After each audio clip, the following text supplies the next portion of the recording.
That briefing is now beginning in Washington. Let's listen. Dynamic threat environment. The mission of the Secret Service is clear. We cannot afford to fail. After reviewing the planning, event details, and coordination with partner agencies regarding the attempted assassination of former President Donald Trump on July 13th, our mission assurance review is nearing its completion. As I've said, this was a failure on the part of the United States Secret Service. It's important that we hold ourselves accountable for the failures of July 13th, and that we use the lessons learned to make sure that we do not have another failure like this again. The findings of the Mission Assurance Review have prompted the Secret Service to move into the accountability phase of this process. The Office of Professional Responsibility and the Office of Integrity are reviewing the findings. And as a result of these failures, what has become clear to me is we need a shift in paradigm in how we conduct our protective operations. As was demonstrated on Sunday in West Palm Beach, the threat level is evolving and requires this paradigm shift. But here are some of the findings from this Mission Assurance Review. With respect to command and control of the site in Butler, Pennsylvania, the Secret Service has the main responsibility of building the site plan. We cannot abdicate or defer our responsibilities to others. Advanced team personnel have an obligation to ensure that each site meets the protective requirements and principles of Secret Service methodologies. The Secret Service did not give clear guidance or direction to our local law enforcement partners. There were communication deficiencies between law enforcement personnel at the site. For example, the Secret Service did not co-locate its security room with local law enforcement. There was an over-reliance on mobile devices, resulting in information being siloed. For example, at approximately 1810 local time, Secret Service informed personnel that local police were addressing an issue at the 3 o'clock of the outer perimeter. At approximately 1810 local time, via phone call, the Secret Service security room calls the counter-sniper response agent reporting an individual on the roof of the AGR building. That vital piece of information was not relayed over the Secret Service radio network. At approximately 18:10 and 54 seconds, verified through body camera footage of local law enforcement, officers confront the assailant on the roof of the AGR building. At 18:11:05, by a phone call, a site agent calls the assistant site agent to find out what exactly is going on at the 3 o'clock, and during that call, shots ring out. At 18:11:32, verified through body camera footage, the first series of shots are fired by the assailant. At 18:11:36, again verified through body camera footage, a second series of shots are fired by the assailant. At 18:11:47, through body camera footage, Secret Service counter-snipers neutralized the threat. With respect to diligence, line-of-sight issues were acknowledged, but not properly mitigated.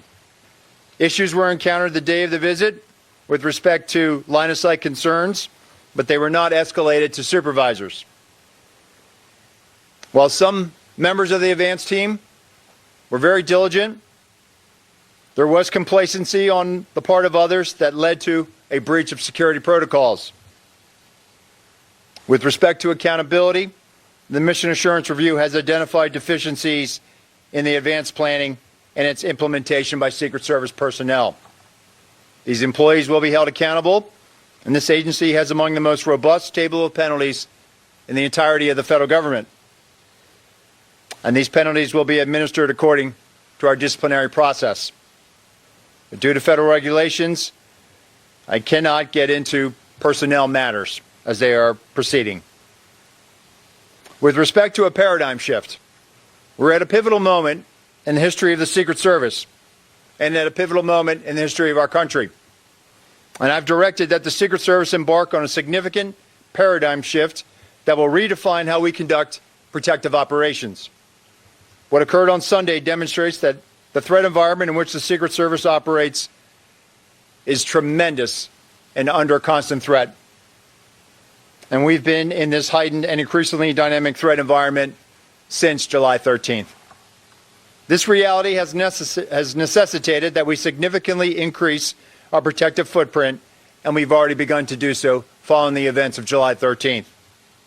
This increased operational tempo requires additional resources to not only account for costs being incurred today, but ensure that we have the tools, the technology, and personnel needed to meet these new requirements and execute our mission going forward. The paradigm shift will be a driving force to move the Secret Service from a state of reaction to a state of readiness. And the vision is for the Secret Service to be more agile, with the ability to escalate protection to the highest levels for numerous protectees for undetermined periods of time. But in order to do this, we need additional personnel, technical assets, and equipment for the sustainment of immediate and future needs. Our personnel have been in a state of hypervigilance following July 13th. We are certainly working our people hard, and I've used this term publicly, redlining. This cannot be about working our people harder. So with respect to changes, the workforce, the American public, they can expect changes in our processes for advances. There will be an increased use of technology, not only to assist in communications, but also situational awareness when we're doing our protective mission. There will be organizational changes. For example, I've already directed the creation of an applied research and development section to field new technologies, leverage the research of other government agencies, and calibrate our technical security assets to stay ahead of threat vectors and technical collection impacting Secret Service equities. This will be an iterative process, meaning it will be constantly evaluated, validated, updated, and evolving. We cannot be stagnant. And we must be weaned off the reliance of partners within DHS to assist us during high operational times. The Secret Service should be self-reliant outside of national special security events.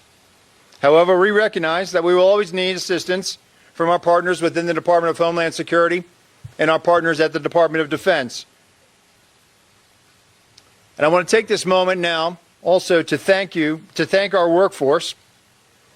I want to conclude by thanking the men and women of the Secret Service who are working tirelessly. This summer, we experienced an unprecedented operational tempo for our agency. Within a 45-day period, the Secret Service successfully implemented our operational security planning at 3 national special security events: the NATO Summit, the Republican National Convention, and the Democratic National Convention. We successfully protected both the presidential debate in Philadelphia and multiple protective visits commemorating the anniversary of the September 11th attacks. All of this took place while protecting major party candidates on the campaign trail. This high operational tempo continues as the Secret Service prepares for the United Nations General Assembly next week, where we expect to protect more than 140 visiting world leaders and heads of state.